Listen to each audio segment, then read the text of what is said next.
ತಾಲೂಕು ಆಡಳಿತದಿಂದ 75ನೇ ವರ್ಷದ ಸಂವಿಧಾನ ಸಮರ್ಪಣಾ ದಿನಾಚರಣೆ. ಅಂಬೇಡ್ಕರ್ ಅವರ ಸಂವಿಧಾನ ಗ್ರಂಥವು ಪ್ರತಿಯೊಬ್ಬರಿಗೂ ಕಾನೂನಿನ ಶ್ರೀರಕ್ಷೆಯನ್ನು ನೀಡಿದೆ ಅಂತ ತಹಶೀಲ್ದಾರ್ ಅಹಮದ್ ಅವರು ಅಭಿಪ್ರಾಯಪಟ್ಟರು. ಅವರು ತಾಲೂಕು ಆಡಳಿತದ ಸಭಾಂಗಣದಲ್ಲಿ ನಡೆದಂಥ 75ನೇ ವರ್ಷದ ಸಂವಿಧಾನ ಸಮರ್ಪಣಾ ದಿನಾಚರಣೆ ಕಾರ್ಯಕ್ರಮವನ್ನು ಅವರು ಈ ಸಂದರ್ಭದಲ್ಲಿ ಭಾವಚಿತ್ರಕ್ಕೆ ಡಾಕ್ಟರ್ BR ಅಂಬೇಡ್ಕರ್ ಅವರ ಭಾವಚಿತ್ರಕ್ಕೆ ಪುಷ್ಪಾರ್ಚನೆ ಸಲ್ಲಿಸಿ ಮಾತನಾಡಿದರು. ಸಂವಿಧಾನ ಸಮರ್ಪಣಾ ದಿನಾಚರಣೆ ಕುರಿತು ಅಂಬೇಡ್ಕರ್ ಅವರ ಸಂವಿಧಾನ ನಮಗೆ ದೊಡ್ಡ ಗ್ರಂಥವಾಗಿದೆ ಅಂತ ಹೇಳಿದರು.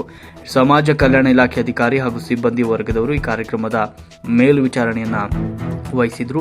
ಈ ಕಾರ್ಯಕ್ರಮದಲ್ಲಿ ಈ ಬಾರಿ ವಿಶೇಷವಾಗಿ ಕಾರ್ಯಕ್ರಮಕ್ಕೆ ಸರ್ಕಾರಿ ಶಾಲಾ ವಿದ್ಯಾರ್ಥಿಗಳು ಭಾಗಿಯಾಗಿ ಸಂವಿಧಾನ ಸಮಾರಂಭದ ದಿನಾಚರಣೆಗೆ ಮೆರುಗನ್ನು ತಂದರು.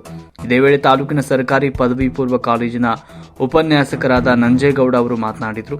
ಸಂವಿಧಾನ ಅಂಗೀಕಾರದ ಮಾಹಿತಿಯನ್ನು ವಿವರವಾಗಿ ಕಾರ್ಯಕ್ರಮದಲ್ಲಿ ಭಾಗವಹಿಸಿದಂಥ ವಿದ್ಯಾರ್ಥಿಗಳಿಗೆ ಮನ ಮುಟ್ಟುವಂತೆ ತಿಳಿಸಿದರು. ಈ ಸಂದರ್ಭದಲ್ಲಿ BEO ಸೋಮಶೇಖರಯ್ಯ, ಹೇಮಾವತಿ, ಇಲಾಖೆಯ ಸಹಾಯಕ ಅಭಿಯಂತರರಾದ ಶಿವಪ್ರಸಾದ್, THO ರಂಗನಾಥ್, PWD ಇಲಾಖೆಯ ರಜಿಕಾ, ಪಟ್ಟಣ ಪಂಚಾಯತ್ ಸದಸ್ಯ ಚಿದಾನಂದ್, ಟೌನ್ ಬ್ಯಾಂಕ್ ನಿರ್ದೇಶಕ ಬಡಾವಣೆ ಶಿವಣ್ಣ, DSS ಮುಖಂಡರಾದ ಅಟ್ಟಯ್ಯ, ಡೊಂಕಿಹಳ್ಳಿ ರಾಮಣ್ಣ, ಗುರುದತ್ತ ಬಾಣಸಂದ್ರ, ಲಕ್ಷ್ಮೀ ದೇವಮ್ಮ, ಜಿಲ್ಲಾ DSS ಮಹಿಳಾ ಸದಸ್ಯೆ ನಂದಿನಿ, ತೋವಿನಕೆರೆ ರಂಗಸ್ವಾಮಿ ಸೇರಿದಂತೆ ಹಲವಾರು ಜನರು ಈ ಸಂದರ್ಭದಲ್ಲಿ ಉಪಸ್ಥಿತರಿದ್ದರು.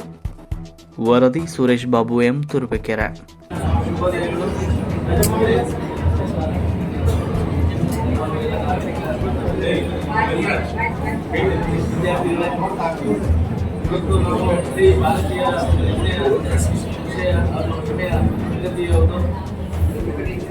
ಭಾರತದ ಸಂವಿಧಾನ ದಿನವನ್ನು ನಾವೆಲ್ಲ ಬಹಳ ಅರ್ಥಪೂರ್ಣವಾಗಿ ಆಚರಣೆ ಮಾಡ್ತಾ ಇದ್ದೇವೆ. ಇದಕ್ಕೆ ಮುಖ್ಯ ಕಾರಣವಿದೆ. ಪ್ರಜಾಪ್ರಭುತ್ವ ವ್ಯವಸ್ಥೆಯ ಒಂದು ಸುಂದರವಾದ ಒಂದು ವ್ಯಾಖ್ಯಾನಕ್ಕೆ ಭದ್ರ ಬುನಾದಿಯನ್ನು ಈ ಅಂಬೇಡ್ಕರ್ ಅವರು ಅವರ ಅಮೃತ ಹಸ್ತದಿಂದ ಏನು ಭಾರತ ಸಂವಿಧಾನ ರಚಿಸಲಾಯಿತು, ಆ ಸಂವಿಧಾನವನ್ನು ನಾವು ಅಂಗೀಕರಿಸಿದ ದಿನವಾಗಿದೆ. ಈ ಪ್ರಜಾಪ್ರಭುತ್ವ ವ್ಯವಸ್ಥೆಗೆ ಒಂದು ಸುಂದರವಾದ ಮೌಲ್ಯವನ್ನು ನೀಡಲಾಯಿತು ಹಾಗೂ ಪ್ರತಿಯೊಬ್ಬ ಪ್ರಜೆಗೂ ಸ್ವಾತಂತ್ರ್ಯ, ಸಮಾನತೆ, ವಿಶ್ವ ಮಾತೃತ್ವದೊಂದಿಗೆ ಪ್ರತಿಯೊಬ್ಬರಿಗೂ ಮೂಲಭೂತ ಹಕ್ಕುಗಳು, ಪ್ರತಿಯೊಬ್ಬರಿಗೂ ಸಮಾನತೆಯ ಹಕ್ಕು, ಸ್ವಾತಂತ್ರ್ಯದ ಹಕ್ಕು, ವೈಯಕ್ತಿಕ ಸ್ವಾತಂತ್ರ್ಯದ ಹಕ್ಕು, ಸಂವಿಧಾನದ ಪರಿಹಾರಾತ್ಮಕ ಹಕ್ಕುಗಳನ್ನ ನೀಡಲಾಯಿತು. ಅದರ ಜೊತೆಗೆ ಭಾರತದ ಆಡಳಿತ ವ್ಯವಸ್ಥೆಯ ಒಂದು ಸುಗಮವಾದ ಆಡಳಿತ ವ್ಯವಸ್ಥೆಯನ್ನು ಕೂಡ ಸಂವಿಧಾನದ ಕಾನೂನಿನ ಮೂಲಕ ಜಾರಿಗೆ ತಂದಂತಹ ಅಂಗೀಕೃತಗೊಂಡಂತಹ ದಿನವಾಗಿದೆ. ಈ ನಿಟ್ಟಿನಲ್ಲಿ ಭಾರತ ಕಂಡಂತಹ ಒಂದು ಶ್ರೇಷ್ಠವಾದ ಒಂದು ಆಧುನಿಕ ಭಾರತದ ಶಿಲ್ಪಿ ಬಾಬಾ ಸಾಹೇಬ್ ಅಂಬೇಡ್ಕರ್ ಅವರ ಸ್ಮರಣೆಯೊಂದಿಗೆ ಅವರ ಆದರ್ಶಗಳನ್ನು ನಮ್ಮ ಜೀವನದಲ್ಲಿ ಅಳವಡಿಸಿಕೊಂಡು ಅದರ ಜೊತೆಗೆ ನಮ್ಮ ಮುಂದಿನ ಪೀಳಿಗೆಯು ಸಂವಿಧಾನದೊಂದಿಗೆ ಬದುಕಬೇಕು, ಈ ಸಂವಿಧಾನವನ್ನು ಉಳಿಸಬೇಕು ಅನ್ನುವ ನಿಟ್ಟಿನಲ್ಲಿ ಇವತ್ತು ಸಂವಿಧಾನ ಒಂದು ಜಾಗೃತಿ ಕಾರ್ಯಕ್ರಮವನ್ನು ಮಾಡಿಕೊಂಡು ಬರ್ತಾ ಇದ್ದೇವೆ. ಹಾಗಾಗಿ ಮುಂದಿನ ಪೀಳಿಗೆಗಳಾದ ತಾವುಗಳು ಸಂವಿಧಾನವನ್ನು ಕಾಪಾಡಬೇಕಾಗಿದೆ. ಅದರ ಜೊತೆಗೆ ಈ ವ್ಯವಸ್ಥೆಯನ್ನು ಕಾಪಾಡಿಕೊಂಡು ಒಂದು ಭವಿಷ್ಯತ್ತಿನ ಭಾರತವನ್ನು ನಿರ್ಮಾಣ ಮಾಡಬೇಕು ಅಂತ ಹೇಳಿ ಈ ಮೂಲಕ ತಮ್ಮಲ್ಲೇ ಮನವಿಯನ್ನು ಮಾಡಿಕೊಡ್ತೇನೆ. ಅದರ ಜೊತೆಗೆ ತಾವೆಲ್ಲರೂ ಬಂದಿದ್ದೀರಾ, ಸೇರಿದ್ದೀರಾ. ಒಂದು ಸರಳವಾಗಿ ನಾವು ಒಂದು ಅದ್ಭುತವಾಗಿ ಇವತ್ತು ಈ ದಿನವನ್ನು ಆಚರಣೆ ಮಾಡ್ತಾ ಇದ್ದೇವೆ. ನಮಗೆಲ್ಲ ಶುಭವಾಗಲಿ ಅಂತ ಹೇಳ್ತಾ, ಬಾಬಾ ಸಾಹೇಬ್ ಅಂಬೇಡ್ಕರ್ ಅವರ ಆದರ್ಶಗಳನ್ನು ನಮ್ಮ ಜೀವನದಲ್ಲಿ ಅಳವಡಿಸಿಕೊಳ್ಳೋಣ ಅಂತ ಹೇಳ್ತಾ, ಜೈ ಭೀಮ್ ಅಂತ ಎರಡು ಮಾತುಗಳನ್ನು ಮುಗಿಸ್ತೇನೆ. ಜೈ ಭೀಮ್. ಎಲ್ಲರಿಗೂ ಬೆಳಗಿನ ಶುಭೋದಯಗಳು.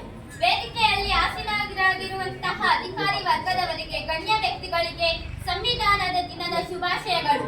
ನನ್ನ ಧರ್ಮ ಗ್ರಂಥಗಳು ಆಯಾ ಧರ್ಮೀಯರು ಹೇಗೆ ಬಾಳಬೇಕು ಎಂಬುದನ್ನು ಹೇಳುತ್ತವೆ.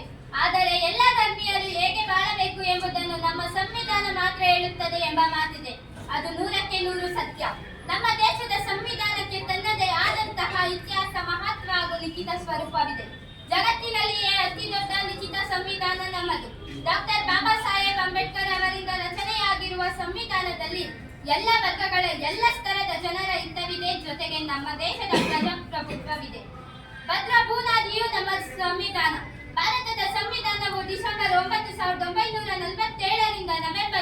1949 ಮಧ್ಯೆ ರಚನೆಗೊಂಡಿದೆ.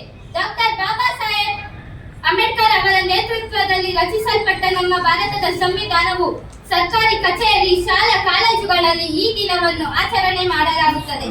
ಸಂವಿಧಾನದ ಬಗ್ಗೆ ಎಲ್ಲರಲ್ಲಿ ಅರಿವು ಮೂಡಿಸುವುದು ಇದರ ಮುಖ್ಯ ಉದ್ದೇಶ.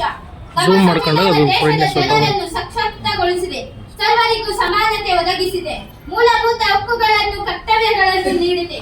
ಭಾರತಕ್ಕೆ ಸಂವಿಧಾನವೇ ದೊಡ್ಡ ಬಲ. ನಮ್ಮ ಸಂವಿಧಾನವು ನಮ್ಮೆಲ್ಲರ ರಕ್ಷಿಸುವ ಬಹುದೊಡ್ಡ ಕಾನೂನು. ಸಂವಿಧಾನ ಶಿಲ್ಪಿ ಡಾಕ್ಟರ್ ಬಿ.ಆರ್. ಅಂಬೇಡ್ಕರ್ ಅವರ ಗೌರವ ಸಲ್ಲಿಸುವುದರ ಜೊತೆಗೆ ಅವರ ಸಾಧನೆಯ ಬಗ್ಗೆ ತಿಳಿಸಿಕೊಡುವುದು ಈ ದಿನದ ವಿಶೇಷತೆ.